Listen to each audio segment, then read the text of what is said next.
stepped approach I was talking about before that brings together the behavioral with the traditional change management is in 8 steps. The first one is to know the readiness of the system itself. We call this change readiness assessment. How ready is your system really for change? Is it at a point where it's so much turmoil or chaos that it's difficult to find those entry points? And in those times, is your CEO fully ready to commit to that change and their own behavior change inside the system, put themselves on the line to be able to implement their strategies and have successes with their strategies inside the system? If yes, it's time to move forward. You have to get that yes, though, and that actual yes from that CEO who's ready to go. Number 2 is developing a strong team, a very robust, strong, functional team of change champions. In my book, Change Champions, we talked about that. These are people who hold the torch for you and spark the light for your change program. These people formerly could have been those who resisted the change program and began to become part of it because we gave them the chance to. So change champions are essential, and we make them stakeholders in the system to give advice, enlist others. These are the folks you're always going to go back to for advice and feed forward, your stakeholder system to make things happen. Number 3, inside of your action learning programs, the programs with your stakeholders, both in the middle and at the top with senior executives, create a plan together. Don't just present your change plan, create it together. So you know exactly the parts and pieces that you will operationalize both transactional and transformational change. Again, transactional change, to go back to transactional change, it's a change like a system inside of a company or an IT system, whereas transformational change is more behavioral. So co-creating this change plan is transformational because people get a part in that change plan, and it's transitional because there's operational components and logistics to work out the dynamics behind the change plan. Number 4, you need to get some sort of advice about that change plan from inside your organization. No surveys. Go out and talk to people. Identify those who can really help you with this change plan and understand what it means to them in the front lines, in the middle, and at the top.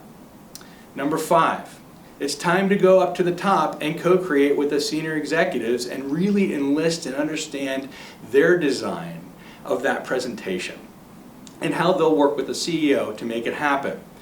These stakeholders are essential to help the CEO to adjust and move the ship throughout this change plan. Best CEOs get that kind of advice from their plans and move forward based upon that advice and co-creation. Get it across multiple channels from the organization, up and down, vertically and laterally. Figure out what those things are that help people so that they see the benefits and the things that they'll get out of the program.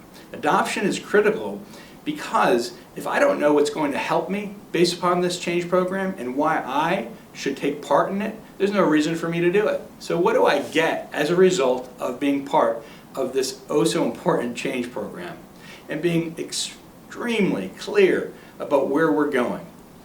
Kathleen Dennemiller taught me a very simple way of thinking about change. Dissatisfaction times vision times first steps is always greater than resistance.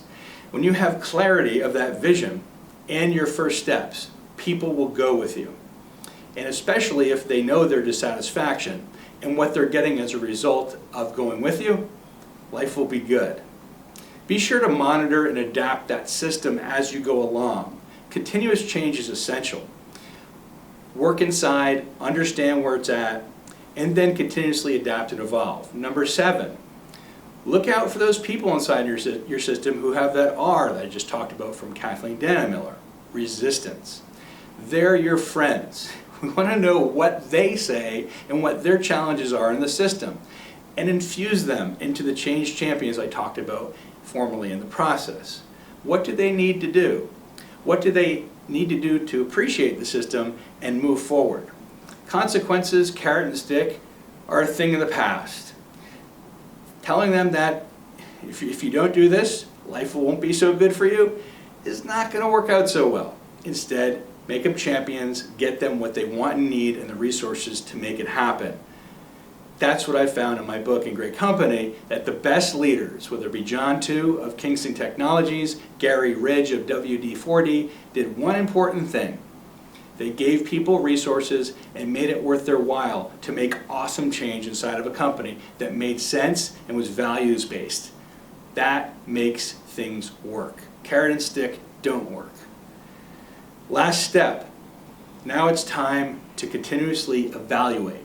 Well, now you evaluate itself. How did we do compared to our initial diagnostic in the system? Did we achieve what we needed to achieve? Did the people who co-created feel like they were part of it? Did they celebrate it themselves? Make it a nice way to celebrate. Ask them the way they would like to celebrate and create this kind of new system that they just have created.